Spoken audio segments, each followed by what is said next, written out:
Alors, je suis Jacques Bonneau, un grand amateur de Rabelais pour lequel, qui m'a permis de constituer une collection importante et intéressante. Ma carrière est une carrière de journaliste. J'ai débuté dans les journaux locaux et puis j'ai été chef d'agence de Midi Libre à Bagnols-sur-Cèze où j'ai créé l'agence. Et tout ça est devenu et parti de la période où j'étais collégien à Nîmes, au collège moderne de la rue du Haudat, et c'était l'occupation. Alors le matin, quand j'ouvrais le journal, on voyait des textes qui étaient encadrés et ils étaient blancs. Et il y avait dessous censuré. Alors je posais la question à ma grand-mère qui était une institutrice. Elle me dit, mais ça c'est parce que c'est pas en accord avec le gouvernement et les journaux ne peuvent pas diffuser l'information qui était prévue. Alors ça m'avait singulièrement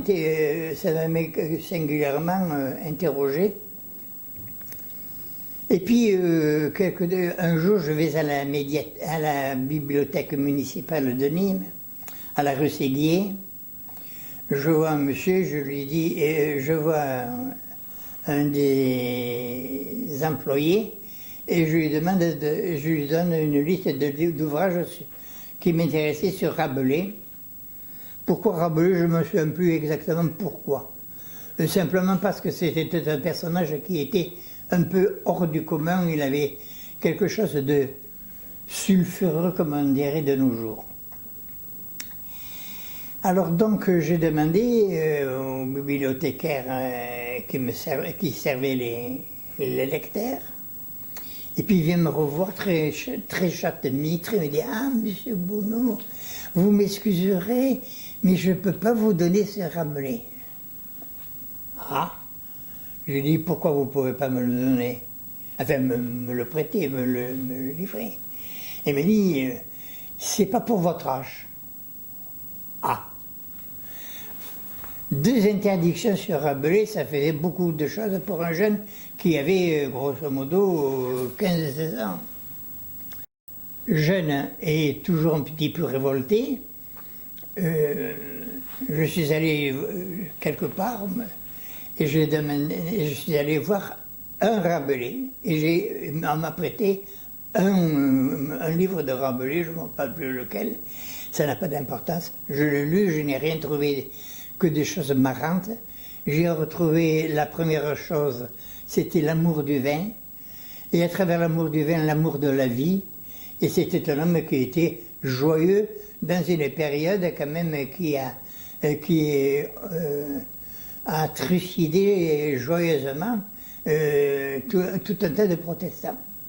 Et puis voilà, comme j'ai constitué une collection et en grandissant, mon vice de collectionneur a grandi lui aussi. À tel point que je suis arrivé à réunir 450 ouvrages et plus divers objets qui ont d'ailleurs, lorsque ma femme et moi avons décidé de donner à la ville de Bagnols la collection que nous avions, a créé pas mal de surprises à la bibliothécaire qui était chargée du fonds ancien, parce que elle a vu arriver des bouteilles, elle a vu arriver des prospectus de différentes maisons, de différents restaurants. Enfin, elle avait ramassé des choses aussi hétéroclites et insolites que ce qu'elle avait sous les yeux. Ah oui, ben, la chose la plus étonnante, c'est effectivement, un jour ma femme va chez casino, un petit, vous savez, ces petits magasins verts là, qui s'appellent casino. Alors là, elle regarde dans les reins, puis elle me dit, oh, regarde ce que je t'ai trouvé. J'écarquille les yeux et je vois un petit paquet, pas très grand, qui était un papier, le fameux papier cul dont je vous ai parlé. Je dois vous dire que j'en ai acheté un second, et heureusement, parce qu'après, il y en a un que j'ai perdu. Mais toujours est-il que ça m'a permis d'avoir un objet absolument complémentaire et indispensable et important. Et comme je vous ai dit, ce papier-là, cet objet-là, a été présenté au Canada dans le cadre de la dégelée rabelaisienne organisée par la région du Languedoc-Roussillon. J'ai réuni autour de moi des amis de Rabelais qui constituent une association déjà assez importante d'une vingtaine de membres actifs. Je parle des membres actifs. Et puis voilà, je continue ma vie heureux avec mon épouse d'un côté, parce qu'il ne faut pas que je l'oublie, et Rabelais de l'autre, et mes deux enfants. Non, non, non, non, non. Alors, après moi le déluge. Hein. Non, non, les vices, si tant est que ce soit un vice, ne se transmettent pas comme ça. Non. Mes enfants, ils ont une autre vie, mais ils s'intéressent un petit peu comme ça, par-ci, par-là, à ma passion pour Rabelais. Mais moi, ma passion Rabelais, c'est une passion qui a grandi au fur et à mesure. Vous savez pas ce que c'est que pour quelqu'un qui cherche des choses et qui trouve un ouvrage, ce que ça peut être exaltant.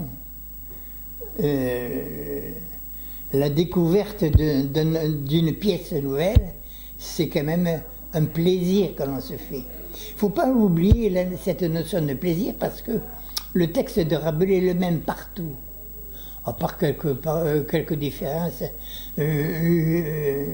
en fonction d'ailleurs des imprimeurs propres à Rabelais. Donc c'est pas quelque chose de tout simple de conserver et de garder. Et on garde pour ça, mais on garde pour ça parce qu'on fait un tout, on s'instruit. Donc on a toujours à apprendre de nos anciens. Ils ont laissé, ceux qui ont écrit pour eux, pour leurs contemporains, mais pour les générations à suivre.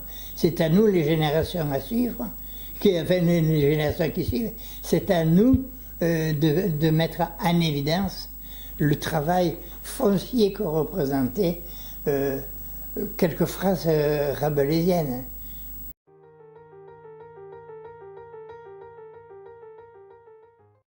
Oui, c'est parce que je ne voulais pas que cette collection qui m'avait donné du travail, qui a quand même représenté de ma part un investissement, car l'édition dont je vous ai parlé tout à l'heure de 1585, je l'ai quand même payé 3 000 €.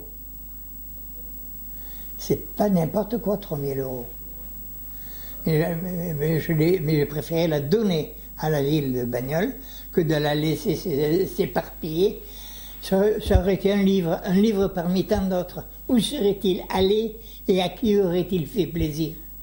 Ce sont des questions que je me suis intrinsèquement posées. Voilà ce que c'est qu'une passion.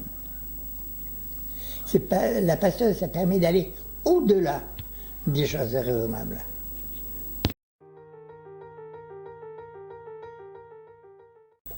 Oui, les éléments que j'ai ramassés après mon don.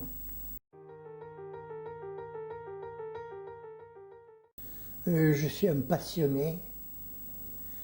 Je suis heureux de vivre, malgré les emmerdements que la vie vous occasionne d'ailleurs. Bon, faut les prendre, hein, ces emmerdements. On les met un peu de côté. Voilà. Non, non, je ne suis pas moraliste, je laisse ce travail-là à d'autres.